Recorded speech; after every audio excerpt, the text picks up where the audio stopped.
ನಮಸ್ಕಾರ, ಶುಭ ಮುಂಜಾನೆ. ಚಂದದ ಚಂದನದ ಅಂದದ ಬೆಳಗು ಕಾರ್ಯಕ್ರಮಕ್ಕೆ ಅಕ್ಕರೆಯ ಸ್ವಾಗತ.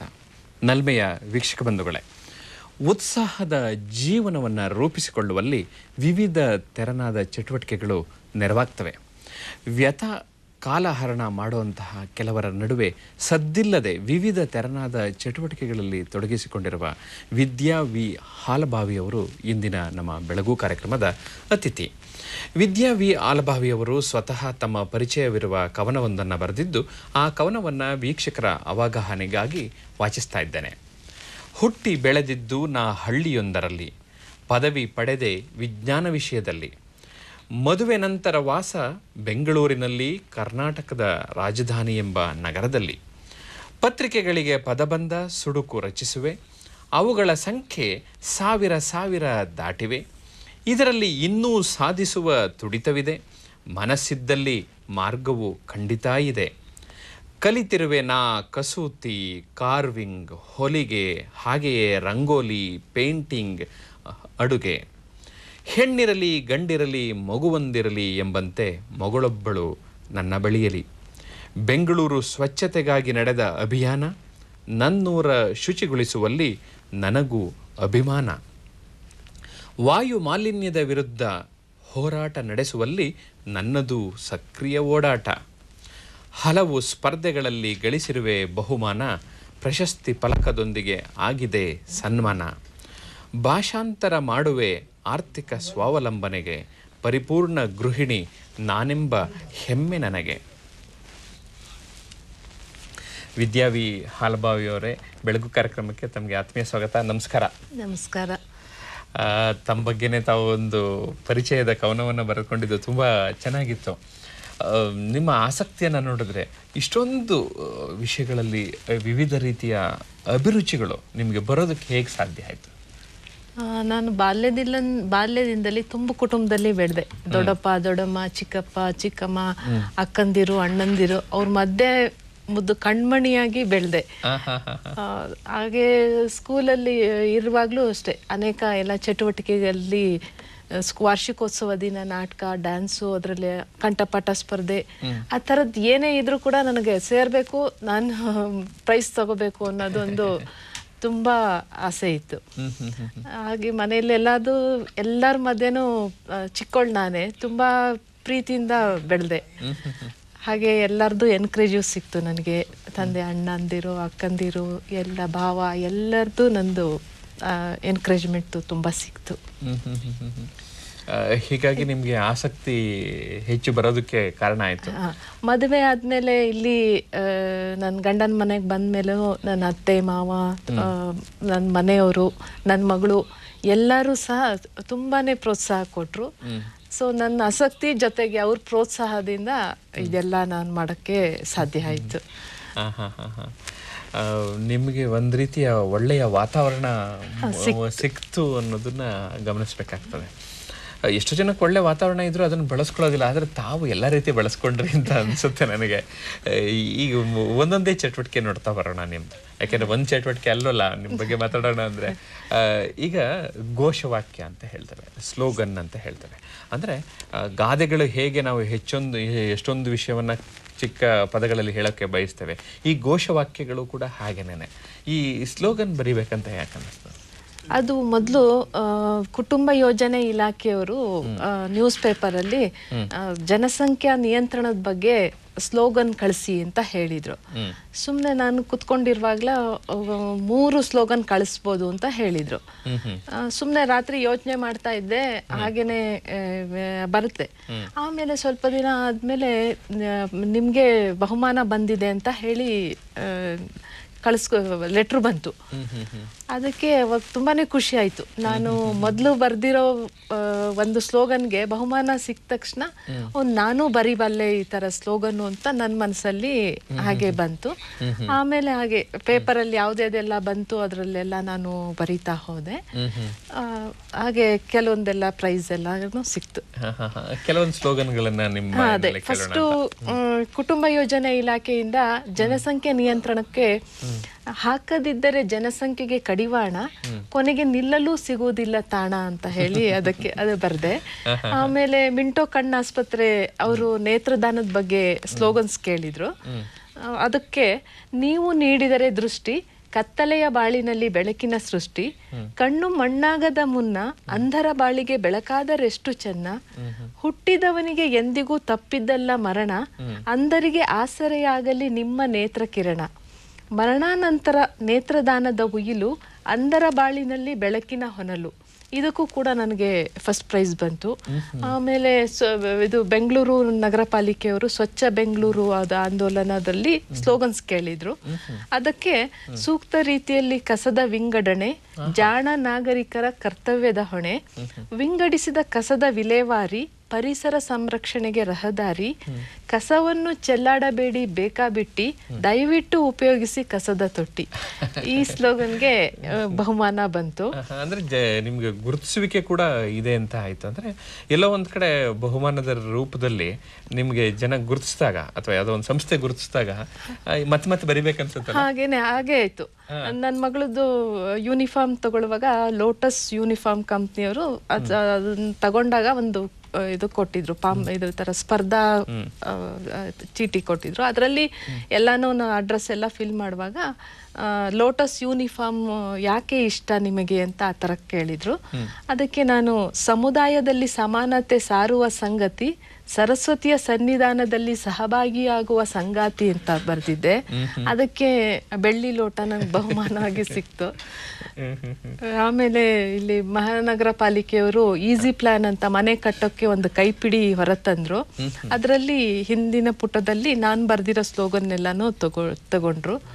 ನೀವು ಕಟ್ಟುವ ಕಂದಾಯ ನಿಮ್ಮ ಅಭಿವೃದ್ಧಿಗೆ ವಿನಿಯೋಗ, ಮಳೆ ನೀರಿನ ಸಂಗ್ರಹಣೆ, ತಪ್ಪಿಸುವುದು ಬೇಸಿಗೆಯ ಬವಣೆ, ಕಟ್ಟಡ ನಿಯಮಗಳ ಸಾರುವ ಕೈಪಿಡಿ, ಕಟ್ಟುವ ಮೊದಲು ಇದನ್ನು ಓದಿ ಬಿಡಿ ಅಂತ ಹೇಳಿ ಈ ತರದ್ದೆಲ್ಲ ತುಂಬಾ ಬರ್ದಿದೆ. ಇಲ್ಲಿ ಪ್ರಾಸಬದ್ಧವಾಗಿ ನೀವು ಈ ವಾಕ್ಯ ಜೋಡಣೆ ಇದೆಯಲ್ಲ, ಅದು ತುಂಬಾ ಮುಖ್ಯ ಆಗತ್ತೆ ಅಂತ ಭಾವಿಸ್ತೇನೆ. ಹಾಗೆ ಅನ್ಸತ್ತೆ. ನನಗೆ ಯಾವ್ದಾದ್ರು ಸಬ್ಜೆಕ್ಟ್ ಕೊಟ್ಬಿಟ್ರೆ ಸ್ಲೋಗನ್ ಬರೆಯೋದಂದ್ರೆ ತುಂಬಾನೇ ಇಷ್ಟ.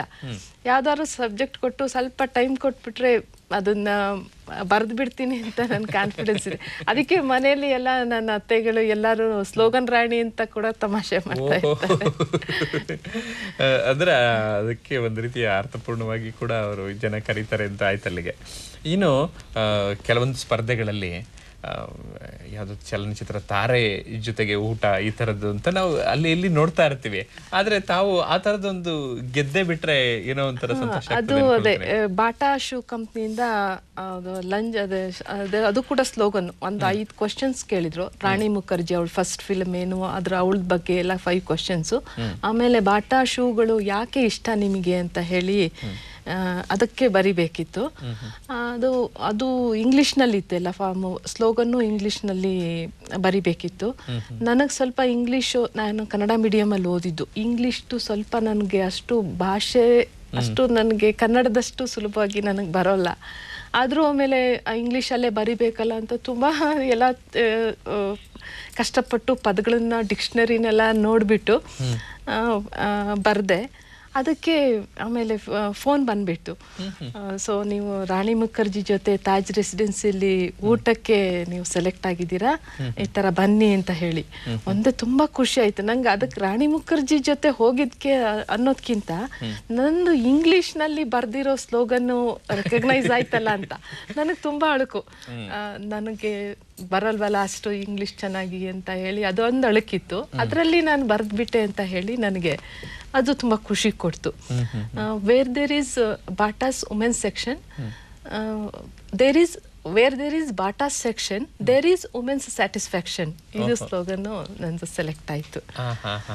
ಹಾಗಾಗಿ ತಾವು ರಾಣಿ ಮುಖರ್ಜಿ ಜೊತೆ ಸಮಯನ ಕಳೆಯೋ ಹಾಗಾಯ್ತು.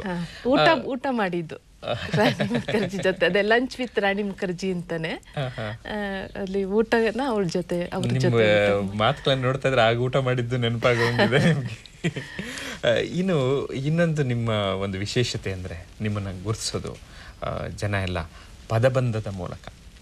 ಈ ಪದಬಂಧದ ರಚನೆ ಮತ್ತು ಇದರ ಉಪಯೋಗ, ಯಾಕೆಂದರೆ ಈ ಪದಬಂಧಗಳು ಆಡೋದ್ರಿಂದ ಸುಮಾರು ಜನ ಮೆದುಳಿಗೆ ಒಂದು ರೀತಿಯ ಕಸರತ್ತು ಸಿಗುತ್ತೆ ಅಂತಾರೆ.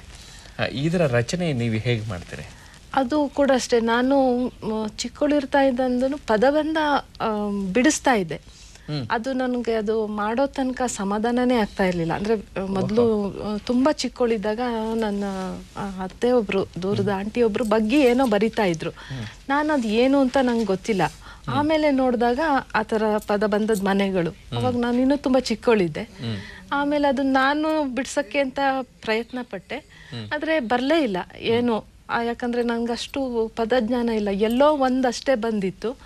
ಆಮೇಲೆ ಹಾಗೆ ಇದು ಕಾಲೇಜಲ್ಲಿ ನಾನು ಸ್ವಲ್ಪ ಬೆಳೀತಾ ಇದ್ದ ಹಾಗೆ ಅದು ಕಾಲೇಜಲ್ಲಿ ಎಲ್ಲ ಹೋದ್ಮೇಲೆ ಸ್ವಲ್ಪ ಅದನ್ನೆಲ್ಲ ಬಿಡಿಸೋದು, ಪದಬಂಧ ಬಿಡಿಸೋದಂದ್ರೆ ನನ್ಗೆ ತುಂಬ ಆಸೆ.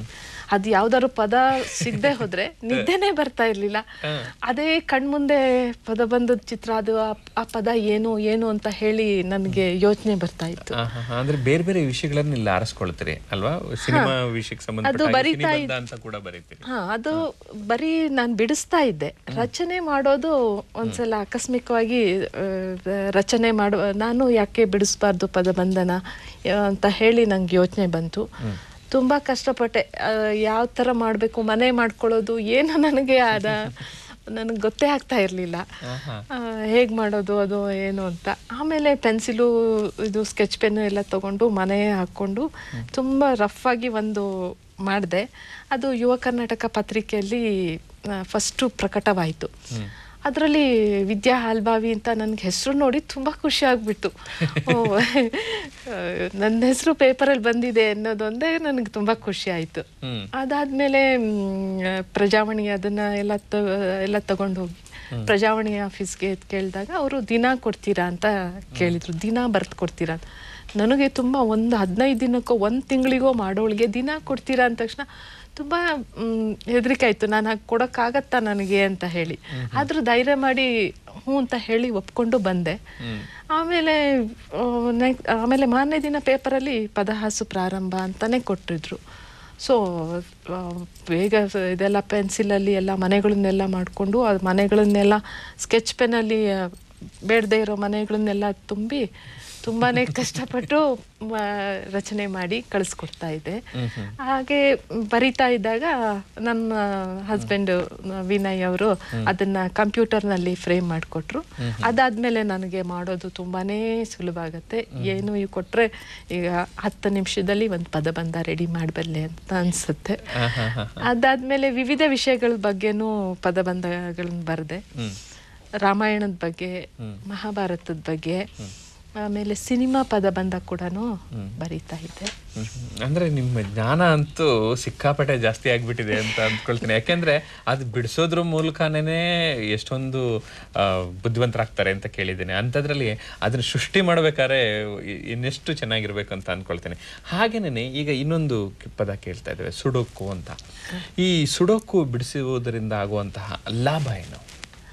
ಇದು ಸುಡುಕು ಏನು, ಇದು ಮೆಂಟಲ್ ಮ್ಯಾಥಮೆಟಿಕ್ಸ್. ನಮ್ದು ಬಲ ಮೆದುಳು ಎಡ ಮೆದುಳು ಅಂತಿರುತ್ತಲ್ಲ, ನಾವು ಬೇರೆ ಎಲ್ಲ ಕೆಲಸ ಮಾಡುವಾಗ ಬರೀ ನಾವು ಎಡ ಮೆದುಳನ್ನಷ್ಟೇ ಉಪಯೋಗಿಸ್ತೀವಿ. ಬಲ ಮೆದುಳು, ತರ್ಕಶಕ್ತಿಗೆ ಬಲ ಮೆದುಳು ಉಪಯೋಗ ಆಗತ್ತಂತೆ. ಸೊ ಇದರಲ್ಲಿ ನಂಬರ್ಗಳನ್ನ 1 ರಿಂದ 9 ನಂಬರ್ಗಳನ್ನ ಬರಿಬೇಕು. ಅದು 81 ಮನೆಗಳಿರುತ್ತೆ. 3 ಮತ್ತು 3 × 3 ಅದರದ್ದು ಚಿಕ್ಕ ಚೌಕಟ್ಟಿರುತ್ತೆ. ಇದರಲ್ಲಿ 1 ರಿಂದ 9 ನಂಬರ್ನ ಬರಿತಾ ಹೋಗ್ಬೇಕು. ಅದು ರಿಪೀಟ್ ಆಗಬಾರ್ದು. ಇದು ಮೇಲ್ಗಡೆ ಎಡದಿಂದ ಬಲಕ್ಕಾಗ್ಲಿ, ಮೇಲಿಂದ ಕೆಳಕ್ಕಾಗ್ಲಿ, ಅಥವಾ 3 × 3 ಮನೆಯ ಚೌಕಟ್ಟಿನಲ್ಲಾಗ್ಲಿ 1 ರಿಂದ 9 ಸಂಖ್ಯೆ ಬರಲೇಬೇಕು. ಆದ್ರೆ ಯಾವ ಸಂಖ್ಯೆನೂ ಪುನರಾವರ್ತನೆ ಆಗ್ಬಾರ್ದು. ಅದು ಬರೆಯೋದ್ರಲ್ಲಿ ಜಾಣ್ತನ ಇದೆ. ಅದನ್ನ ನೋಡಿ ಈ ನಂಬರ್ ಇಲ್ಲಿ ಇದೆಯಾ, ಆಗ್ಲೇ ಇದೆಯಲ್ಲ, ಸೊ ಅದನ್ನ ಬರಿಬಾರ್ದು ಆ ಥರ. ಇದು ನಮ್ಗೆ ಮಕ್ಕಳಿಗೆ ಪದಬಂಧಕ್ಕಾದ್ರೆ ಪದಜ್ಞಾನ ಬೇಕು. ಇದು ಯಾವ ವಯಸ್ಸಿನ 1, 2, 3, 4 ಬರೋ ಮಕ್ಕಳು ಎಲ್ಲರೂ ಇದನ್ನ ಬಿಡಿಸ್ಬೋದು. ತುಂಬಾ ಟೈಮ್ ಪಾಸ್ಗೆ ತುಂಬಾ ಒಳ್ಳೆ ಹವ್ಯಾಸ. ಅದೇ, ಇದರಲ್ಲಿ 9 ಮನೆಗಳಿರುತ್ತೆ. ಎಡದಿಂದ ಬಲಕ್ಕೆ ಇದು 1ರಿಂದ 9 ಅಂಕೆಗಳನ್ನು ಬರಿಬೇಕು. ಅದು ಪುನರಾವರ್ತನೆ ಆಗಬಾರ್ದು. ಇದೇ ಮೇಲಿಂದ ಕೆಳಕ್ಕೂ ಬರೆಯುವಾಗ ಅದು ಪುನರಾವರ್ತನೆ ಆಗಬಾರ್ದು. ಮತ್ತೆ 3x3 ಕಿರು ಚೌಕಟ್ಟಿನಲ್ಲಿ ಅದು ಕೂಡ 1ರಿಂದ 9 ಸಂಖ್ಯೆ ಬರಬೇಕು. ಅದು ಪುನರಾವರ್ತನೆ ಆಗಬಾರ್ದು. ನಾವು ಬರೆಯುವಾಗ ಲಾಜಿಕ್, ತರ್ಕಶಕ್ತಿನ ಉಪಯೋಗಿಸಿ, ಇಲ್ಲಿ ಬಂದ್ರೆ ಆಗ್ಲೇ ಇದೆ, ಇದು 2 ನಂಬರ್ ಬರಿಬೇಕಾದ್ರೆ ಇದಾಗ್ಲೇ ಇದೆ, ಇದು ಇದು ಬರಿಬಾರ್ದು, 2 ಅಲ್ಲ ಬೇರೆದು, ಆ ಥರ ಪ್ರತಿಯೊಂದು ಅಂಕೆಗೂ ಯೋಚನೆ ಮಾಡಿನೇ ಅದನ್ನ ಸಾಲ್ವ್ ಮಾಡಬೇಕಾಗತ್ತೆ. ಅದೂ ಹಾಗೆ ಮೊದಲು ನಾನು ಯಾವುದೋ ಇಂಗ್ಲಿಷ್ ಪೇಪರಲ್ಲಿ ಬಂದಿತ್ತು, ತುಂಬಾನೇ ಕಷ್ಟಪಟ್ಟೆ. ಪೆನ್ಸಿಲಲ್ಲಿ ತಗೊಂಡು ಏನಿದು ಬರ್ತಾನೆ ಇಲ್ಲ, ತಪ್ಪಾಯ್ತು, ಅಳಿಸ್ದೆ, ಕಡೆಗೂ ಬಿಡಲಿಲ್ಲ. ಕಡೆಗೆ ತುಂಬ ಸಮಯ ಆದ ನಂತರ ಬಂತು. ಒಂದೇ ಖುಷಿ, ನನಗೆ ಒಂದು ಅರ್ಧ ರಾಜ್ಯ ಸಿಕ್ಕಂಗಾಯ್ತು. ನಾನು ಸುಡುಕು ಏನೋ ಅದು ಹಾಗೆ ಆಗುತ್ತೆ. ಯಾರಿಗೆ ಕೂಡ ಅಷ್ಟೇ, ಅದನ್ನ ಮಾಡಿಬಿಟ್ರೆ ಏನೋ ಸಾಧನೆ ಮಾಡಿದ್ವಿ, ಅದು ಮನೆಯೆಲ್ಲ ಕಂಪ್ಲೀಟ್ ಆದಮೇಲೆ ಏನೋ ಸಾಧನೆ ಮಾಡಿದ್ವಿ ಅಂತ ಖುಷಿ ಆಗತ್ತೆ. ಮತ್ತೆ ಇದು ಪಜಲ್ ಹಾಗೆ, ಒಂದು ಸಲ ನೀವು ಅದಕ್ಕೆ ಒಂಥರ ಅಡಿಕ್ಟ್ ಅಂತ ಆಗ್ಬಿಟ್ರೆ ತುಂಬಾನೇ ಮಾಡಬೇಕು ಅಂತಾನೆ ಅನ್ಸತ್ತೆ. ನಾನು ಇವಾಗ ನಾನು ನನ್ನ ಮನೆಯವರು ದಿನ ರಾತ್ರಿ ಪದಬಂಧ 2 ಸೆಟ್ ಮಾಡ್ಕೊಂಡು ಯಾರು ಬೇಗ ಮಾಡ್ತಾರೆ ಅನ್ನೋದನ್ನ ಮಾಡ್ತಾ ಇರ್ತೀವಿ. ಆದ್ರೆ ಅವರೇ ಗೆಲ್ಲೋದು. ನಾನು ರಚನೆ ಮಾಡಿದ್ರು ನನಗಷ್ಟು ಬೇಗ ಅದು ಮನೆಗಳು ತುಂಬಕ್ಕಾಗಲ್ಲ. ನನ್ಗಿಂತ ತರ್ಕ ನಮ್ಮ ಮನೆಯವ್ರು ಜಾಸ್ತಿ ಇದೆ ಅಂತೆ. ಅಂದ್ರೆ ನೀವು ಮೆದುಳಿನ ಆಟನ ತುಂಬಾ ಚೆನ್ನಾಗಿ ಆಡ್ತಿದ್ದೀರಿ ಅನ್ನೋಂಥದ್ದನ್ನ ಇಲ್ಲಿ ಗಮನಿಸ್ಬೇಕು. ಇನ್ನೇನು ಹೊಸದಾಗಿ ಕಕ್ಕುರು ಅಂತ ಕೂಡ ಆರಂಭ ಮಾಡ್ತಿದ್ದೀರಲ್ಲ? ಕಕ್ಕುರು ಕೂಡ ಅಷ್ಟೇ. ಇದು ಸುಡುಕುವಿನ ನೆಕ್ಸ್ಟ್ ವರ್ಷನ್ ಅಂತ ಹೇಳ್ಬೋದು. ಇದು ಕೂಡ ಪದಬಂಧದ ತರ, ಗಣಿತ ಪದಬಂಧ ಅಂತ ಅನ್ಬೋದು. ಇದರಲ್ಲಿ ಆನ್ಸರ್ನ ಫಸ್ಟೇ ಕೊಟ್ಟಿರತ್ತೆ. ಆ ಖಾಲಿ ಮನೆಯಲ್ಲಿ 1ರಿಂದ 9 ಅದಕ್ಕೆ ಅನುಗುಣವಾಗಿ ಮೊತ್ತ ಇರುತ್ತೆ. ಅದಕ್ಕೆ ಅನುಗುಣವಾಗಿ ಸಂಖ್ಯೆಗಳನ್ನ ಬರಿಬೇಕು. ಒಂಥರ ಪದಬಂಧದ ತರನೇ, ಗಣಿತ ಪದಬಂಧನೆ ಅಂತಾನೆ ಅನ್ಬೋದು. ಇದು ಕೂಡ ಅಷ್ಟೇ. ಇದು ಜಪಾನ್ ಎಲ್ಲ ದೇಶದಲ್ಲಿ ಸುಡುಕುಗಿಂತ ತುಂಬಾ ಇದು ಪ್ರಸಿದ್ಧಿ ಪಡೆದಿದೆ. ನನ್ನ ಮಗಳು ಈ ಕಕ್ಕುರು ಫ್ಯಾನು. ಪೇಪರಲ್ಲಿ ಬಂದ ತಕ್ಷಣ ಅವಳು ಫಸ್ಟ್ ಅದನ್ನ ಫಿಲ್ ಮಾಡಿ ಇಡ್ತಾಳೆ. ನಮ್ಮ ಮನೆಯಲ್ಲಿ ಎಲ್ಲಾರ್ಗು ಅಷ್ಟೇ, ಸುಡುಕು ಮತ್ತೆ ಕಕ್ಕುರು, ನನ್ನ ಅತ್ತೆ, ನಮ್ಮ ಮನೆಯವರು, ನಾನು ಎಲ್ಲರೂ ಎಲ್ಲರಿಗೂ ಈ ಚಟ ಅಂಟ್ಬಿಟ್ಟಿದೆ. ನೋಡಿ, ನೀವು ಸ್ಲೋಗನ್ ರಾಣಿ ಹೋಗಿ ಪದಬಂಧ, ಆಮೇಲೆ ಸುಡುಕು, ಆಮೇಲೆ ಕಕ್ಕುರು, ಇಷ್ಟೆಲ್ಲ ಬೇಡ ಅಂತ ಇನ್ನು ಚುಟುಕು. ಅದು ಚುಟುಕುನು ಅಷ್ಟೇ. ನನಗೆ ಪ್ರಾಸಬದ್ಧವಾಗಿ ಬರೆಯೋದು ಒಂದು, ಯಾಕಂದ್ರೆ ಪದಬಂಧ ಬರೀತೀನಲ್ಲ, ಪದಗಳು ನನಗೆ ಸಾಕಷ್ಟು ಪರಿಚಯ ಆಗಿರುತ್ತೆ. ಅದರಲ್ಲೂ ನನಗೆ ಪ್ರಾಸಬದ್ಧವಾಗಿ ಬರೆಯೋದಂದ್ರೆ ತುಂಬಾನೇ ಇಷ್ಟ. ಅದು ಹಾಗೆ ಆಯ್ತು. ಚುಟುಕು ದಶಮಾನೋತ್ಸವ ಸಮಿತಿ ಮೈಸೂರಲ್ಲಿ HSK ಅವರು ಈ ತರ ಗ್ರಂಥಾಲಯ ಬಗ್ಗೆ, ದೂರದರ್ಶನ ಬಗ್ಗೆ, ಪುಸ್ತಕದ ಬಗ್ಗೆ ಸಬ್ಜೆಕ್ಟ್ ಕೊಟ್ಬಿಟ್ಟು ಅದನ್ನ ಚುಟುಕು ಬರ್ತ್ ಕಳಿಸಿ ಅಂತ ಹೇಳಿದ್ರು. ಅದಕ್ಕೂ ಬರ್ತ್ ಕಳಿಸಿದೆ. ಅದು ಚುಟುಕು ಮಲ್ಲಿಗೆ ಅಂತ ಬುಕ್ಕಲ್ಲಿ ಪ್ರಕಟವಾಯಿತು. ನನಗೆ ಬಹುಮಾನನೂ ಬಂತು. ಅದು ನನಗೆ ತುಂಬಾನೇ ಖುಷಿ ಆಯ್ತು. ಅದು ಗ್ರಂಥಾಲಯ ಅನ್ನೋದ್ರ ಬಗ್ಗೆ, ಜ್ಞಾನಗಂಗೆಯ ಸೆಲೆಯಿದು ನೋಡು, ಹಲವು ಹೊತ್ತಿಗೆಗಳಿಗೆ ನೆಲೆಬೀಡು, ಅರಿವಿನ ತೃಷೆ ತಣಿಯುವ ತಾಣ, ಅರಿತು ಒಳಗಡಿ ಇಡುವವ ಜಾಣ ಅಂತ ಹೇಳಿ ಗ್ರಂಥಾಲಯದ ಬಗ್ಗೆ ಬರ್ದೆ. ಹಾಗೆ ಪುಸ್ತಕ ಅನ್ನೋದು ಅವ್ರು ಮೊದಲೇ ಸಬ್ಜೆಕ್ಟ್ ಕೊಟ್ಟಿದ್ರು. ಪುಸ್ತಕ ಅನ್ನೋದ್ರ ಬಗ್ಗೆ, ಬರಿಯ ಪುಸ್ತಕವಲ್ಲ ಸರಸ್ವತಿಯ ಸಾಕಾರ, ಸರಿದಾರಿ ತೋರಿಸುವ ವೈಚಾರಿಕ ಸಾರ, ಸುವಿಚಾರ ಸಂಶೋಧನೆಯ ದಿವ್ಯದರ್ಶಿ, ಸಮಾಜ ಸಂಜೀವನದ ಮಾರ್ಗದರ್ಶಿ ಅಂತ ಹೇಳಿ ಈ ತರ ಬರ್ದಿದ್ದೆ. ಅದು ಪ್ರಕಟವಾಯ್ತು. ಅವಾಗ್ಲೂ ತುಂಬಾ ಖುಷಿ ಆಯ್ತು. ಅದು ಚುಟುಕನು ಬರೀಬಲ್ಲೆ ಅಂತ ಹೇಳಿ ಪದಗಳ ಜೊತೆ ಚೆನ್ನಾಗಿ ಆಟ ಆಡ್ತೀರಿ. ಅದೇ ನನ್ಗೆ ಹಾಗೆ ಸ್ಲೋಗನ್ ಬರೆಯೋದಾಗ್ಲಿ ಇದು ಆಗ್ಲಿ, ನನಗೆ ಅದೇ ಪದಗಳ ಜೊತೆ ಅದು ಒಂದು ಆಟ ತರ ಅಂತ ಅನಿಸ್ಬಿಟ್ಟಿದೆ. ಈಗ ಇದಿಷ್ಟೇ ಅಲ್ಲ, ಈಗ ನೀವು ಪ್ರಬಂಧ ಕೂಡ ಬರ್ದಿದ್ದೀರಿ. ಪ್ರಬಂಧ ಕೂಡ ಅನೇಕ ಬಹುಮಾನಗಳು ಬಂದಿದೆ. ಪ್ರಬಂಧ ಸ್ಪರ್ಧೆನಲ್ಲಿ ಕೂಡ ಭಾಗವಹಿಸಿ ಈ ಪ್ರಬಂಧ ಎಲ್ಲೋ ಒಂದು ಕಡೆ ಎಲ್ಲರನ್ನ ಒಂಥರ ಗಟ್ಟಿಗೊಳಿಸುತ್ತೆ. ವಿಶೇಷವಾಗಿ ವಿದ್ಯಾರ್ಥಿಗಳಿಗೆ ಪ್ರಬಂಧ ಬರಿಬೇಕು ಅಂತಾರೆ. ಪ್ರಬಂಧ ನಿಮ್ಮ ದೃಷ್ಟಿನಲ್ಲಿ ಹೇಗೆ, ನೀವು ಹೇಗೆ ಬರಿತೀರಿ? ನಾನು ಅಷ್ಟೇ. ಅದು ಪ್ರಬಂಧ ಯಾವ್ದಾದ್ರು ಅದು ಸಬ್ಜೆಕ್ಟ್ ಕೊಟ್ಟಿರ್ತಾರಲ್ಲ, ಲೈಬ್ರರಿಯಲ್ಲಿ ಅದಕ್ಕೆ ಸಂಬಂಧಪಟ್ಟ ಪುಸ್ತಕಗಳನ್ನೆಲ್ಲ ಓದ್ತೀನಿ. ಆಮೇಲೆ ಅದನ್ನ ಪಾಯಿಂಟ್ಸ್ ಹಾಕೊಂಡು, ಆಮೇಲೆ ನಂದೇ ಆದ ಒಂದು ಶೈಲಿಯಲ್ಲಿ ಅದನ್ನು ಬರೆದು ಕಳಿಸ್ತೀನಿ. ಅದು ಗ್ರಂಥಾಲಯದ ಲೈಬ್ರರಿಯವರು ಗ್ರಂಥಾಲಯ ಸಪ್ತಾಹ ಅಂತ ನವೆಂಬರಲ್ಲಿ ಮಾಡ್ತಾರೆ. ಆವಾಗ ನಮ್ಮ ಜ್ಞಾನಪೀಠ ಕವಿಗಳು ಅಂತ ಹೇಳಿ ಅದು ಸಬ್ಜೆಕ್ಟ್ ಎಲ್ಲ ಕೊಟ್ಟಿದ್ರು. ಸೊ ಅದ್ರ ಬಗ್ಗೆ ಒಂದೊಂದು ಕವಿಗಳ ಬಗ್ಗೆನೂ ನಾನು ಅದೇ ಕವನ ಥರ ಚುಟುಕು ಥರ ನನಗೆ ಬರೆಯೋದು, ಅದು ಚುಟುಕು ಥರ ಬರೆದು ಕವಿಗಳ ಬಗ್ಗೆ ಅವ್ರದ್ದು ಬರೆದಿರೋ ಬುಕ್ಕನ್ನೇ ಎಲ್ಲ ಆಧಾರ ಮಾಡಿಕೊಂಡು ಅವ್ರದ್ದು ಬಗ್ಗೆ ಬುಕ್ಗಳನ್ನೆಲ್ಲ ಓದ್ಕೊಂಡು ಮಾಡಿದ್ದೆ. ಅದಕ್ಕೆ ಗ್ರಂಥಾಲಯ ಸಪ್ತಾಹ ದಿನ ನನಗೆ ಬಹುಮಾನ ಕೂಡ ಸಿಕ್ತು. ಪ್ರಬಂಧ ಅಷ್ಟೇ ಅಲ್ಲ, ಆನಂತರ ನೀವು ಚಿತ್ರಕಲೆ ಕೂಡ ಆಸಕ್ತಿಯನ್ನು ತೋರಿಸಿದ್ರಿ. ಅದು ಚಿತ್ರಕಲೆ ನನಗೆ ಚಿಕ್ಕವಳಿರ್ತಾ ಪೇಪರಲ್ಲಿ ಯಾವ್ದು ಬರುತ್ತೆ ಅದು ಪೆನ್ಸಿಲ್ ಇಟ್ಕೊಂಡು ಬರೀತಾ ಇದ್ದೆ. ಅದನ್ನ ನೋಡಿ ಅದೇ ಥರ ಕಾಪಿ ಮಾಡ್ತಾ ಇದ್ದೆ. ಅದು ಅದೇ ಬರೀತೀನಿ, ಬಾಲ್ಯದಿಂದಲೇ ಅದು ಕೂಡ ಹವ್ಯಾಸ ಇತ್ತು.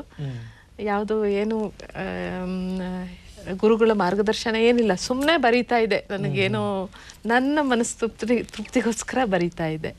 ಅದು ಹಾಗೆ ಈಗ ವುಡ್ ಕಾರ್ವಿಂಗ್ ನಾವು ಅಲ್ಲಿ ಮಾಡೋದು ನೋಡಿದೀವಿ, ಆದ್ರೆ ನೀವು ವುಡ್ ಕಾರ್ವಿಂಗು ಮಾಡ್ಬೇಕು ಅಂತ ಯಾಕೆ ಅನ್ಸುತ್ತೆ? ಹಾಗೆ ಅದು ಯಾರ್ದೋ ಇದರಲ್ಲಿ ವುಡ್ ಕಾರ್ವಿಂಗ್ ಒಂದು ನೋಡಿದೆ. ಅದು ನೋಡಿದ ತಕ್ಷಣ ನಂಗೆ ಹಾಗೆ ನಾನು ಮಾಡಬೇಕು, ಅದು ಕಲಿಬೇಕು, ತುಂಬ ನನಗೆ ಮನಸ್ಸು ಸೆಳೆದ್ಬಿಡ್ತು. ಅದು ನಾನು ಕಲಿಬೇಕು ಅಂತ ಹೇಳಿ ಅದನ್ನೆಲ್ಲ ಅದು ಟೂಲ್ಸ್ ಏನಿಲ್ಲ. ನಾನು BSc ಡಿಸೆಕ್ಷನ್ ಬಾಕ್ಸ್ದಲ್ಲಿ ಇರೋದೆಲ್ಲ ಅದನ್ನೇ ಉಪಯೋಗಿಸ್ಕೊಂಡು ಅದನ್ನ ಗಂಧದ ಇದರಲ್ಲೆಲ್ಲಾನು ಮಾಡಿದೆ. ನನ್ನ ತಂದೆನೂ ಇದಕ್ಕೆ ತುಂಬಾನೇ ಸಹಕಾರ ಕೊಡ್ತಾ ಇದ್ರು. ನಾನೆಲ್ಲ ಮಾಡಿದ್ಮೇಲೆ ಅದನ್ನೆಲ್ಲ ಫೈಲ್ ಮಾಡೋದು ಆ ಥರ ಎಲ್ಲ ಮಾಡ್ತಾ ಇದ್ರು. ನನ್ನ ಜೊತೆನೂ ಕೂರ್ತಾ ಇದ್ರು ಅವರು ಬಿಡುವಿನ ಸಮಯದಲ್ಲೆಲ್ಲ. ಸೊ ಹಾಗಾಗಿ ಅದು ಮರಗೆಲ್ಸ, ಅದು ಕೆತ್ತನೆ, ವುಡ್ ಕಾರ್ವಿಂಗ್ ಅದನ್ನ ಮಾಡ್ತಾ ಇದ್ದೆ. ಆಮೇಲೆ ನಂದು ಊರಲ್ಲಿ ಶೇಳ್ಕೊಪ್ಪದಲ್ಲಿ ಆವಾಗ ಗಂಧದ್ದು ಬಡಗಿಗಳೆಲ್ಲ ಜಾಸ್ತಿ, ಅದು ಗಂಧದ್ದು ಇದೆಲ್ಲ ಪೀಸ್ಗಳೆಲ್ಲ ಸಿಗ್ತಾ ಇತ್ತು. ಸೊ ಅದು ಒಂದು ನನಗೆ ಸಹಾಯ ನೀಡ್ತು.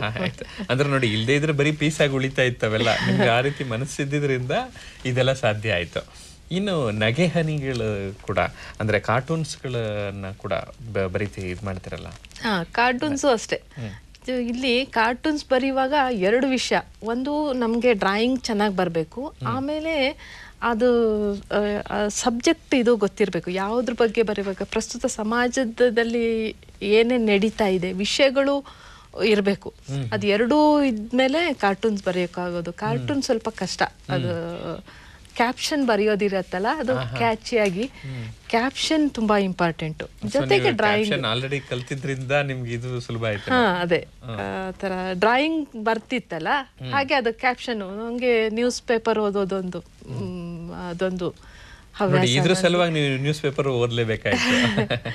ಅದೇ ಆಮೇಲೆ ಅದೇ ಕಾರ್ಟೂನ್ಸ್ ನಂಗೆಲ್ಲ RK ಲಕ್ಷ್ಮಣ್ದು, ಪೊನ್ನಪ್ಪ ಅವ್ರದ್ದೆಲ್ಲ ಬರೆಯೋದು ಕಾರ್ಟೂನ್ ತುಂಬಾ ಇಷ್ಟ ನೋಡೋಕ್ಕೆ ಇದೆಲ್ಲ. ಸೊ ನಾನೇ ಅದೇ ಹಾಗೆ ಡ್ರಾಯಿಂಗ್ ಬರ್ತಿತ್ತಲ್ಲ, ಹಾಗೇನೆ ನಾನೇ ಒಂದೆರಡು ಕಾರ್ಟೂನ್ಸ್ ಬರೆದೆ. ಪತ್ರಿಕೆಗಳಿಗೆ ಅಷ್ಟೇ ಅದು ಇದು ಬರೆಯೋದಲ್ದಲೆ ನೀವು ಮನೆ ಮುಂದೆ ರಂಗೋಲಿ ಹಾಕೋದಕ್ಕೆ ರಂಗೋಲಿ ಸುಮಾರು ಜನ ಹಾಕೋದು ನೋಡಿದೀವಿ. ಆದ್ರೆ ನೀವು ರಂಗೋಲಿನೂ ಚೆನ್ನಾಗಿ ಹಾಕೋದನ್ನ ಅಭ್ಯಾಸ ಮಾಡ್ಕೊಂಡ್ಬಿಟ್ರೆ? ಅದು ಚಿಕ್ಕುಳಿರ್ತ ಅದು ಕೂಡ ಅಷ್ಟೇ. ಅದು ನಮ್ ಬೀದಿಲೆಲ್ಲಾನು ಅಷ್ಟೇ, ಬಾಗ್ಲಿಗೆ ನೀರ್ ಹಾಕ್ಬಿಟ್ಟು ರಂಗೋಲಿ ಹಾಕೋದು. ಹಬ್ಬ ಏನಾರು ಬಂದ್ರೆ ದೊಡ್ಡ ರಂಗೋಲಿ ಹಾಕೋದು, ಅದೇ ಒಂದು ಖುಷಿ ಆಗ್ತಾ ಇತ್ತು. ಆತರ ಎರಡೆಳೆ ರಂಗೋಲಿ ಎಲ್ಲಾನು. ಸುಧಾ ಇದ್ರಲ್ಲೆಲ್ಲ ರಂಗೋಲಿ ಬರ್ತಾ ಇತ್ತು. ಅದನ್ನೆಲ್ಲಾನು ಬಂದ ತಕ್ಷಣ ಒಂದ್ ನೋಟ್ ಬುಕ್ ಅಲ್ಲಿ ಬರ್ದಿಟ್ಕೊಂಡು, ಈ ಹಬ್ಬಕ್ಕೆ ಅದನ್ನ ಹಾಕ್ಬೇಕು, ನೆಕ್ಸ್ಟ್ ಬರೋ ಆ ಹಬ್ಬಕ್ಕೆ ಇದನ್ನ ಹಾಕ್ಬೇಕು, ದೊಡ್ಡದಾಗಿ ಹಾಕ್ಬೇಕು, ಎಲ್ಲಾ ನೋಡ್ಬೇಕು ಅನ್ನೋದೊಂದು ಖುಷಿ ಕೊಡ್ತಾ ಇತ್ತು. ಇದ್ರ ಜೊತೆಗೆ ನಗ್ನಗ್ತಾ ಇರ್ಬೇಕು ಅಂದ್ಬಿಟ್ಟು ನೀವು ಈ ಜೋಕ್ಗಳನ್ನು ಕೂಡ ಬರೆಯಕ್ ಶುರು ಮಾಡ್ತೀರಾ? ಹೌದು, ಅದು ಅಷ್ಟೇ. ಈ ಮಯೂರದಲ್ಲಿ ಅಂಗೈಯಲ್ಲಿ ಅರಮನೆ ಬುತ್ತಿ ಚಿಗುರು ಅಂತ ಹೇಳಿ ನಮ್ ಜೀವನದಲ್ಲಿ ನಡೆದ ಘಟನೆನೆ ಅದು ಅದನ್ನ ಬರೀತಾ ಇದೆ. ಸೊ ನಮ್ಗೆ ನಮ್ಮ ದೂರದ ನೆಂಟ್ರೊಬ್ರು ಮದ್ವೆ ಕರೆಯಕ್ಕೆ ಅಂತ ಬಂದ್ರು, ಇನ್ವಿಟೇಷನ್ ಕೊಡಕ್ ಬಂದ್ರು. ಅವ್ರಿಗೆ ತುಂಬಾ ಇಂಗ್ಲಿಷ್ ಮಾತಾಡ್ಬೇಕು ಅನ್ನೋದು ತುಂಬಾನೇ ಆಸೆ. ಅವರು ಬಂದ್ರು. ಅವರು ಅವ್ರ ಗಂಡ ಒಳ್ಳೆ ಯಾವುದೋ ಕೆಲಸದಲ್ಲಿರೋದ್ರಿಂದ ಅವರಿಗೆ ಭಾನುವಾರ ಅಷ್ಟೇ ರಜಾ ಇತ್ತು, ಸಮಯ ಇರಲಿಲ್ಲ. ಭಾನುವಾರನೇ ತುಂಬ ಜನ ಮನೆಯನ್ನ ತುಂಬ ಕರೆಯೋಕ್ಕೆ ಅಂತ ಹೇಳಿ ಪ್ಲಾನ್ ಇಟ್ಕೊಂಡಿದ್ರು. ಅವರು ಬಂದು ಅರ್ಜೆಂಟಾಗಿ ಬಂದ್ಬಿಟ್ಟು ನಮ್ಮದು ಸಂದು ಸೆಕೆಂಡ್ ಮ್ಯಾರೇಜ್ ಇದೆ, ಫಸ್ಟ್ ನೈಟಿಗೆ ಬನ್ನಿ ಅಂತ ಹೇಳಿ. ನಂಗೆ ಒಂದೇ ನಗು ಬಂತು. ಆಮೇಲೆ ಇನ್ವಿಟೇಷನ್ ನೋಡಿದಾಗ ಮೇ 2nd ಮದುವೆ ಇತ್ತು, ಮೇ 1 ರಿಸೆಪ್ಷನ್ ಇತ್ತು. ಸೊ ಫಸ್ಟ್ ನೈಟ್ಗೆ ಬನ್ನಿ ಅಂತ ಹೇಳಿ ಅದನ್ನ ಇವ್ರದಲ್ಲಿ ಕಳಿಸ್ಕೊಟ್ಟೆ. ಅದು ಕೂಡ ಪಬ್ಲಿಷ್ ಆಯ್ತು. ಅಂದ್ರೆ ನೀವೇ ಜೀವನದಲ್ಲಿ ನೋಡಿದ್ದನ್ನ ಕೂಡ ನೀವು ಎಲ್ಲೆಲ್ಲಿ ಏನೇನ್ ಬಳಸ್ಕೊಳಕ್ಕಾಗತ್ತೆ ಚೆನ್ನಾಗಿ ಬಳಸ್ಕೊಂಡಿದ್ದೀರಿ ಅಂತ. ಅದು ಒಂದು. ಇನ್ನೊಂದು ಜೋಕು ನನ್ನ ಜೀವನದಲ್ಲೇ ನಡೆದಿದ್ದು. ನಮ್ಮನೆ ದೇವ್ರ ಮನೆಯಲ್ಲಿ ಬಲ್ಪ್ ಹೋಗಿತ್ತು, ಅಲ್ಲಿ 0 ಕ್ಯಾಂಡ್ಲ್ ಬಲ್ಪ್ ಹಾಕ್ಬೇಕಿತ್ತು. ಸೊ ಅದು ಬಲ್ಪ್ ತಗೊಂಡ್ ಬರೋಣ ಅಂತ ಅಂಗಡಿಗೆ ಹೋದೆ. ಅಲ್ಲಿ ಹೋಗಿ 0 ಕ್ಯಾಂಡ್ಲ್ ಬಲ್ಬ್ ಕೊಡಿ ಅಂತ ಕೇಳಿದೆ. ಅವರು 10 ವ್ಯಾಟ್ಸ್ದು ಬಲ್ಬ್ ಕೊಟ್ರು. ನಾ ಇದು ಬೇಡ 0 ಕ್ಯಾಂಡ್ಲ್ ಕೊಡಿ ಅಂತ ಹೇಳಿದೆ. ಆಮೇಲೆ ಅವನ ಅಂಗಡಿಯವನು ನನಗೇನೋ ನಾನು ಓದ್ದೋಳು ಅಂತ ಒಂಥರ, ಅವನ ಅಂಗಡಿಯವನು ಏನು ಸಾಮಾನೆಲ್ಲ ಕೊಡೋನು. ಇಲ್ಲ ಮೇಡಮ್ ಅದು 0 ಕ್ಯಾಂಡ್ಲದ್ ಬರಲ್ಲ ಅಂತ ತಕ್ಷಣ ಅಯ್ಯೋ ನಾನು ಎಷ್ಟು ಪೆದ್ದಲ್ಲ, 10 ವ್ಯಾಟ್ಸ್ 0 ಕ್ಯಾಂಡ್ಲ್ ಇದ್ರೆ ಹೇಗ್ ಬರೋಕ್ಕಾಗ ಸಾಧ್ಯ ಬೆಳಕು ಅಂತ ಹೇಳಿ ಅದನ್ನು ಕೂಡ ನಮ್ಮ ಅಭ್ಯಾಸ ಬಲದಿಂದ ಆ ರೀತಿ ಆ ತರ ಆಗತ್ತೆ. ಅದನ್ನೇ ಆ ತರ ಏನಾರು ಒಂದು ಘಟನೆ ಏನಾರು ಸಿಕ್ಕರೆ ಅದಕ್ಕೆಲ್ಲ ಹಿಂದೆ ಮುಂದೆ ಬೆಳೆಸ್ಕೊಂಡು ಅದನ್ನ. ನಿಮ್ಗೆ ಮನೆ ಮುಂದೆ ರಂಗೋಲಿ ಹಾಕ್ಬೇಕು, ಮನೆ ಒಳಗಡೆ ಅಡಿಗೆ ಮಾಡಬೇಕು, ಬರೀ ಅಡಿಗೆ ಮಾಡೋದಲ್ಲ, ಅಡಿಗೆನ ಯಾಕೆ ಚೆನ್ನಾಗಿ ಮಾಡಬಾರ್ದು ಅಂತ ಯೋಚನೆ ಮಾಡುವಂತಹ ಒಳ್ಳೆಯ ಒಂದು ಗೃಹಿಣಿ ನೀವು ಅಂತ ಅಂದ್ಕೊಳ್ತೀನಿ. ಇದನ್ನೇ ಯಾಕೆ ಸ್ಪರ್ಧೆಗೆ ತಗೊಂಡೋಗ್ಬಾರ್ದು ಅಂದ್ಬಿಟ್ಟು ಅಡಿಗೆ ಸ್ಪರ್ಧೆನಲ್ಲೂ ಬಹುಮಾನ ಗೆದ್ದಿರ್ತೀರಿ. ಅದೇ ಒಂದು ಗೋಧಿಯಿಂದ ಮಾಡ್ಬೇಕು ಅಂತ ಹೇಳಿ ಅಡಿಗೆ ಸ್ಪರ್ಧೆ ಒಂದು ಮಹಿಳಾ ಸಮಾಜದವರು ಆಯೋಜಿಸಿದ್ರು. ಅದರಲ್ಲಿ ನಮ್ ಗುಳ್ಳಡ್ಕೆ ಉಂಡೆ ಅಂತ ಹೇಳಿ ಬರುತ್ತೆ, ಅದನ್ನ ಮಾಡ್ಕೊಂಡು ತಗೊಂಡೋಗಿದ್ದೆ. ಅದಕ್ಕೂ ಬಹುಮಾನ ಸಿಕ್ತು. ಸೊ ಅಡುಗೆ ಸ್ಪರ್ಧೆಯಲ್ಲೇ ನಾವು ಹೋಗಿದ್ದೆ. ಈ ತರ ಎಲ್ಲ ಈ ಗೃಹಿಣಿ ಒಬ್ರು ಈ ತರ ಕೆಲಸ ಮಾಡ್ತಾರೆ ಅಂತ ಬೇರೆ ಬೇರೆ ಪತ್ರಿಕೆಗಳಲ್ಲಿ ನಿಮ್ ಬಗ್ಗೆ ಬಂದಾಗ ಏನ್ ಅನ್ಸುತ್ತೆ? ಈಗ ಎಷ್ಟೊಂದು ಜನ ಗೃಹಿಣಿಗಳನ್ನು ನೋಡ್ತಾರೆ, ಆದ್ರೆ ನೀವೇನೋ ಒಂದ್ ರೀತಿ ವಿಭಿನ್ನವಾಗಿ ಇರ್ತೀರಲ್ಲ, ಹೇಗ್ ಸಾಧ್ಯ ಆಯ್ತು ನಿಮ್ಗೆ? ಫಸ್ಟು ಅದೇ ಟೈಮ್ಸ್ ಆಫ್ ಸಂಯುಕ್ತ ಕರ್ನಾಟಕದವರು ಮತ್ತು ಇಂಡಿಯನ್ ಎಕ್ಸ್ಪ್ರೆಸ್ನವರು ಇಂಟರ್ವ್ಯೂಗೆ ಬರ್ತೀನಿ ನಿಮ್ಮ ಮನೆಗೆ ಅಂತ ಹೇಳಿದರು. ಅಯ್ಯೋ ನನ್ಗೆ ಒಂದೇ ತುಂಬ ಖುಷಿ ಆಯಿತು. ಆದರೂ ನಂಗೆ ಏನು ನಾನು ಮಾಡಿದ್ದೀನಿ ಅಂತ ನನಗೇನೋ ಅದಷ್ಟೊಂದು ಅನ್ನಿಸ್ತಿಲ್ಲ. ಆದರೂ ಮನೆಗೆ ಬರ್ತೀನಿ ನಿಮ್ಮ ಮನೆಗೆ, ಟೈಮ್ ಯಾವಾಗ ಎಲ್ಲ ಕೇಳಿದರು. ಅದು ಬಂದು ಇಂಟರ್ವ್ಯೂ ಎಲ್ಲ ಮಾಡಿಕೊಂಡು ಆಮೇಲೆ ನನ್ನ ಫೋಟೋ ಎಲ್ಲ ಪೇಪರೆಲ್ಲ ಹಾಕಿದ್ರು. ತುಂಬಾ ಖುಷಿ ಆಯಿತು. ಅದು ಹಾಗೆ ಸಂಯುಕ್ತ ಕರ್ನಾಟಕ ಅವರು ಬಂದಿದ್ರು. ಆಮೇಲೆ ಟೈಮ್ಸ್ ಆಫ್ ಇಂಡಿಯಾ ಅವರು ಕೂಡ ಸಂದರ್ಶನ ಎಲ್ಲ ಬಂತು. ಅದು ನಾವು ಎಷ್ಟೋ ಮಹಿಳೆಯರು ಅಮ್ಮ ಆಗೋದು ನೋಡಿದ್ದೇವೆ, ಆದ್ರೆ ಅಂದದ ಅಮ್ಮ ಅಂತ ಬಹುಮಾನ ತಗೊಳ್ಳೋರು ಕಡಿಮೆ. ಆದ್ರೆ ನೀವು ಬಹುಮಾನ ತಗೊಳ್ತೀರಿ. ಅದು ಹಾಗೆ. ಅದು ಇಲ್ಲಿ ಮಿಸ್ ವರ್ಲ್ಡ್ ಆಯ್ತಲ್ಲ 97 ಆವಾಗ ಅಮ್ಮಗಳಿಗಾಗಿ ಒಂದು ಸ್ಪರ್ಧೆ ಇಟ್ಟಿದ್ರು ಮಹಿಳಾ ಸಮಾಜದವರು. ನಾನು ನನಗೆ ಪಾರ್ಟಿಸಿಪೇಟ್ ಮಾಡಬೇಕು ಅನ್ನಂದ್ರೆ ತುಂಬಾನೇ ಆಸೆ ಎಲ್ಲದರಲ್ಲೂ. ಅದು ಪ್ರೈಸ್ ಬರುತ್ತೋ ಇಲ್ಲ ಅದು ಮುಂದಿನ ವಿಷಯ, ನಾನು ಭಾಗವಹಿಸ್ಬೇಕು. ಇವಾಗ್ಲೂ ಹಾಗೆ ನನ್ಗೆ ಒಂಥರ ನಾನು ಫಸ್ಟ್ ಭಾಗವಹಿಸ್ಬೇಕು ಅನ್ನೋದು. ಅದು ಹಾಗೆ ತುಂಬಾನೇ ಭಯ ಸ್ಟೇಜಲ್ಲಿ ಹೋಗೋಕ್ಕೆ ತುಂಬಾನೇ ಭಯ ಆಗ್ತಾ ಇತ್ತು. ಅದು ಅಮ್ಮ ಹೀಗೇನೆ ಮೇಕಪ್ ಮಾಡ್ಕೋಬೇಕು, ಅಮ್ಮಗಳಿಗಾಗಿನೇ ಅಮ್ಮಗಳು ಕ್ಯಾಟ್ ವಾಕ್ ಮಾಡಬೇಕು ಅಂತ ಎಲ್ಲ ಇತ್ತು. ನನಗೆ ಹೆಜ್ಜೆ ಇಡಕ್ಕೂ ಭಯ ಅಂದರೆ ಭಯ, ಕ್ಯಾಮ್ರಾ ಮತ್ತು ಇದರಲ್ಲಿ ಎಲ್ಲ. ಆಮೇಲೆ ಅದು ಎಲ್ಲ selection first round, second round, third round ಎಲ್ಲ ಆಯಿತು. ಆಮೇಲೆ ಫೈನಲ್ನಲ್ಲಿ ಕ್ವಶನ್ಸ್ ಎಲ್ಲ ಕೇಳ್ತೀವಿ ಅಂದರು. ಅವತ್ತು ಫೈನಲ್ ಡೇ ದಿನ ವಿನಯ್ ಬಂದಿದ್ರು. ಧೈರ್ಯವಾಗಿ ಹೇಳು, ಆನ್ ದ ಸ್ಪಾಟ್ ಉತ್ತರ ಹೇಳಬೇಕಲ್ಲ, ನನಗದು ಒಂದು ಭಯ ಇತ್ತು. ಆಮೇಲೆ ಅದು ಜಡ್ಜು ಕೇಳಿದ್ರು, ಜೀವನ ಅಂದ್ರೇನು ಅಂತ ಹೇಳಿ ಕ್ವಶನ್ ಕೇಳಿದ್ರು. ಇದು ಬರೀ ಅಂದನೇ ಅಲ್ಲ, ನಂತರ ತುಂಬಾ ಅಂದದ ಅಮ್ಮಗಳು ತುಂಬಾ ಜನ ಇದ್ರು. ಅವ್ರನ್ನ ಹೋಲಿಸಿದ್ರೆ ನಾನೇನು ಅಷ್ಟು ಚೆನ್ನಾಗಿರ್ಲಿಲ್ಲ. ಆಮೇಲೆ ಅದು ಕ್ವಶನ್ ರೌಂಡ್ ಬಂತು. ಅದರಲ್ಲಿ ಜಡ್ಜ್ ಕ್ವಶನ್ ಕೇಳಿದ್ರು, ಜೀವನ ಅಂದ್ರೇನು ಅಂತ. ನಾ ಹೇಳಿದೆ, ಸರಸವೇ ಜನನ, ವಿರಸವೇ ಮರಣ, ಸಮರಸವೇ ಜೀವನ ಅಂತ ಹೇಳಿದೆ. ಅದೊಂದು ಪಾಯಿಂಟಿಂದ ಸ್ವಲ್ಪ ಪ್ಲಸ್ ಆಗಿ ನಾನು ರನ್ನರ್ ಅಪ್ ಬಹುಮಾನ ಸಿಕ್ತು. ಬೇಂದ್ರೆ ಅವರು ಹೇಳಿದ ಮಾತನ್ನ ನೀವು ಅಲ್ಲಿ ಆ ಸಮಯದಲ್ಲಿ ಉಚ್ಚಾರ ಮಾಡೋದಿದೆಯಲ್ಲ, ಅದು ತುಂಬಾ ನನ್ನ ವಿನಯ್ ತುಂಬಾ ಬೆಂಬಲ ಕೊಟ್ರು. ಏನ್ ಬರುತ್ತೋ ತಕ್ಷಣ ಮಾತಾಡ್ಬಿಡು ಅಂತ ಹೇಳಿದ್ರು. ಅದಕ್ಕೆ ಮಾತಾಡಕ್ ಸಾಧ್ಯ ಆಯ್ತು. ಅಂದದ ಅಮ್ಮ ಆದ ನಂತರ ಟ್ಯಾಲೆಂಟೆಡ್ ಮದರ್ ಅನ್ನುವಂತಹ ಬಹುಮಾನ ಕೂಡ. ಅದು ಕೂಡ ಹಾಗೆ ಗಿಲ್ಡ್ ಆಫ್ ವಿಮೆನ್ ಅಚೀವರ್ಸ್ ಅಂತ ಹೇಳಿ ಒಂದು ಆರ್ಗನೈಸೇಷನ್, ನೀವು ಸ್ಮಾರ್ಟ್ ಮಾಮ್ ಅಂತ ಕಾಂಟೆಸ್ಟ್ ಇಟ್ಟಿದ್ರು, ಅಪ್ಲಿಕೇಶನ್ ಕಳಿಸ್ಬೇಕಿತ್ತು. ನೀವು ಯಾವ್ದ್ರ ಬಗ್ಗೆ ಸ್ಪೆಷಲ್ ಮದರ್ ಅನ್ನೋದು ನಮ್ಮ ಬಗ್ಗೆ ನಾವೇ ಅಥವಾ ನಮ್ಮ ಮಕ್ಕಳು ದೊಡ್ಡವರಿದ್ರೆ ನಮ್ಮ ಮಕ್ಕಳು ಅದನ್ನ ಬಗ್ಗೆ ಬರೆದು ಕಳಿಸ್ಬೋದಿತ್ತು. ಅದರಲ್ಲಿ ನಾನು ಹಾಗೆ ಕಳಿಸ್ಕೊಟ್ಟಿದ್ದೆ. ಕಳಿಸ್ಕೊಟ್ಟಾದ್ಮೇಲೆ ಮದರ್ಸ್ ಡೇ ದಿನ ಫಂಕ್ಷನ್ ಮಾಡಿದ್ರು. ಅವರು ನನಗೆ ಬನ್ನಿ ಅಂತ ಹೇಳಿ ಫೋನಲ್ಲಿ ಕರೆದ್ರು. ನಾನು ಹೇಳಿದೆ ಅದು ರಾತ್ರಿ ಇತ್ತು. ನಾನು ಹೇಳಿದೆ ಬಹುಮಾನ ಯಾರಿಗೆ ಬಂದಿದೆ, ಬಂದ್ರಷ್ಟೇ ಬರ್ತೀನಿ ನಾನು, ಇಲ್ಲದೆ ಹೋದರೆ ರಾತ್ರಿ ಹೋಗೋದು ಸ್ವಲ್ಪ ಕಷ್ಟ ಅಂತ ಹೇಳಿದೆ. ಇಲ್ಲ, ಅದು ಅಲ್ಲೇ ಡಿಸೈಡ್ ಮಾಡ್ತೀವಿ, ನೀವು ಬನ್ನಿ ಅಂತ. ಆಮೇಲೆ ತುಂಬ ಅರ್ಜೆಂಟಲ್ಲಿ ಎಲ್ಲ ನನ್ನ ಅತ್ತೆಯವರು, ಚಿಕ್ಕತ್ತೆ ಅವ್ರನ್ನ ಕರ್ಕೊಂಡು ಹೋದೆ. ಅಲ್ಲೆಲ್ಲ ಎಲ್ಲ ವಾತಾವರಣ ಇಂಗ್ಲೀಷ್ಮಯ ನನಗೆ. ಆಮೇಲೆ ಎಲ್ಲ ಸೇರಿದ ಪಾರ್ಟಿಸಿಪೆಂಟು ನೀವು ಯಾಕೆ ಸೇರಿದ್ರಿ ಅಂತ ಹೇಳಬೇಕಿತ್ತು. ಆಮೇಲೆ ಎಲ್ಲ 83 ಜನ ಏನೋ ಸೇರಿದ್ರು. ಎಲ್ಲ ಹೇಳ್ತಾ ಬಂದ್ರು, ನೀವು ಹೇಗೆ ಸ್ಪೆಷಲ್ ಅಮ್ಮ ಅಂತ ಹೇಳಬೇಕಿತ್ತು.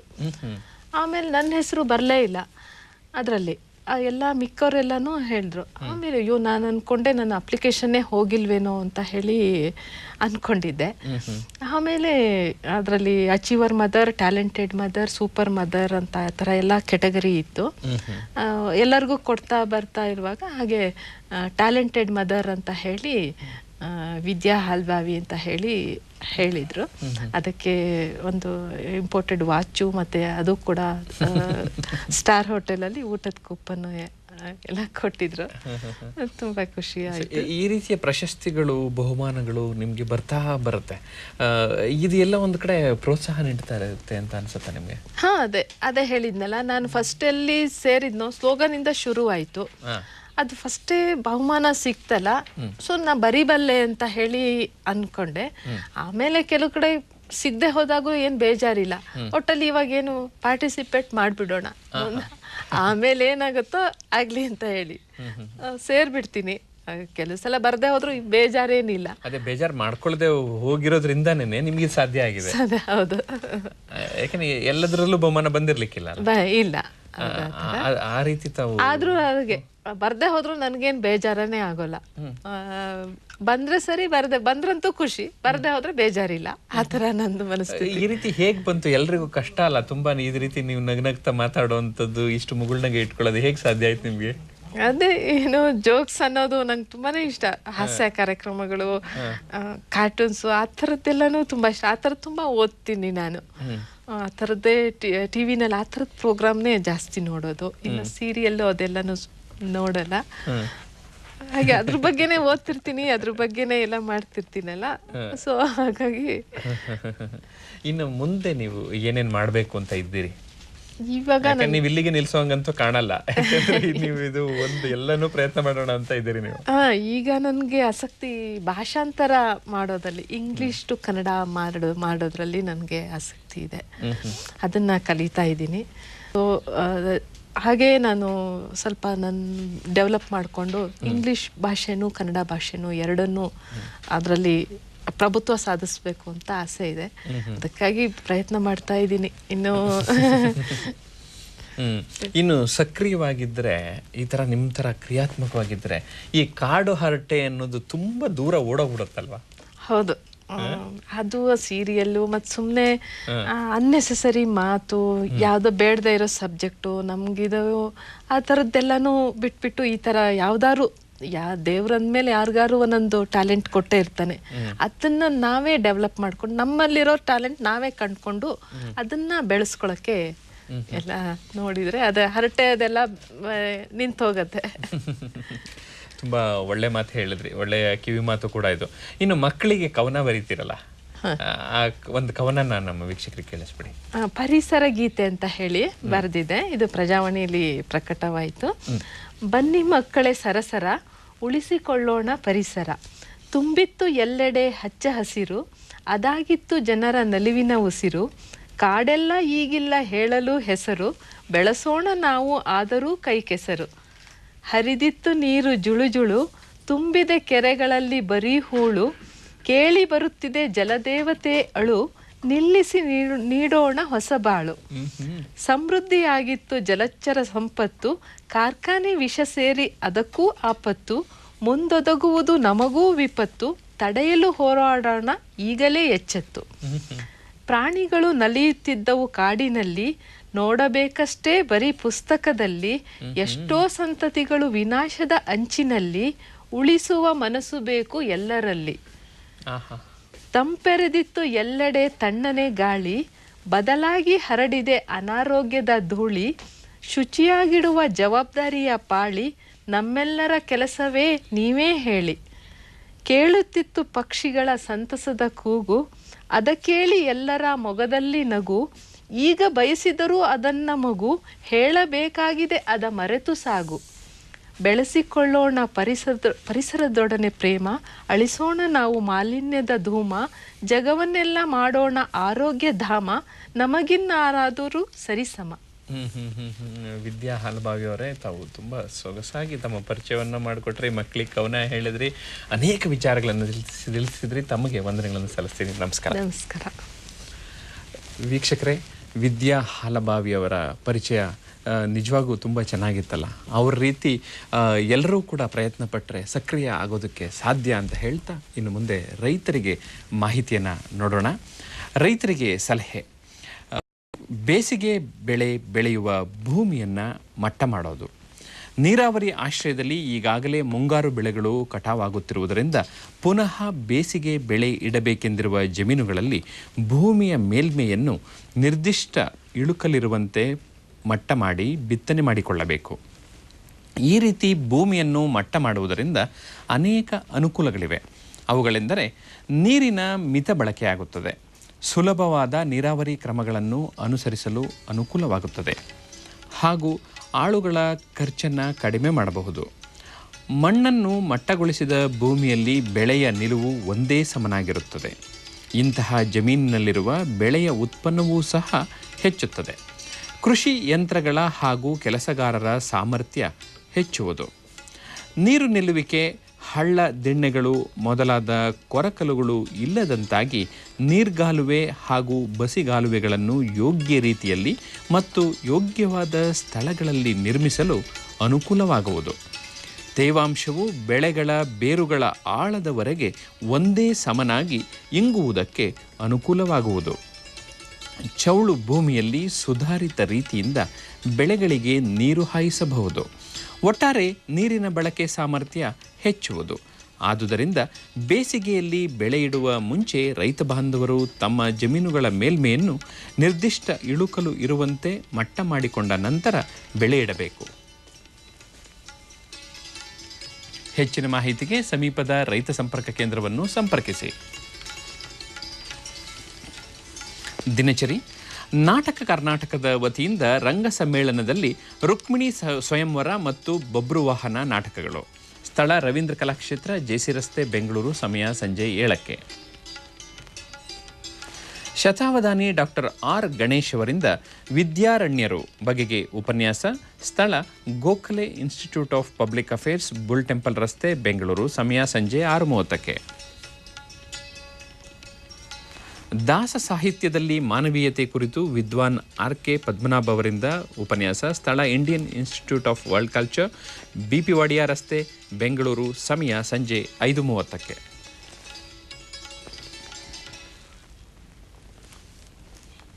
ವೀಕ್ಷಕರೇ, ನಾಳಿನ ಬೆಳಗು ಕಾರ್ಯಕ್ರಮದ ಅತಿಥಿ ಶಿಕ್ಷಕಿ ಹಾಗೂ ಸಮಾಜ ಸೇವಿಕೆಯಾದ ಉಮಾ ಕುಲಕರ್ಣಿ ಅವರು. ಪ್ರತಿದಿನದ ಬೆಳಗು ಕಾರ್ಯಕ್ರಮವನ್ನು ತಪ್ಪದೆ ವೀಕ್ಷಿಸಿ. ಇಲ್ಲಿಗೆ ಇಂದಿನ ಬೆಳಗು ಕಾರ್ಯಕ್ರಮ ಮುಕ್ತಾಯ. ನಮಸ್ಕಾರ.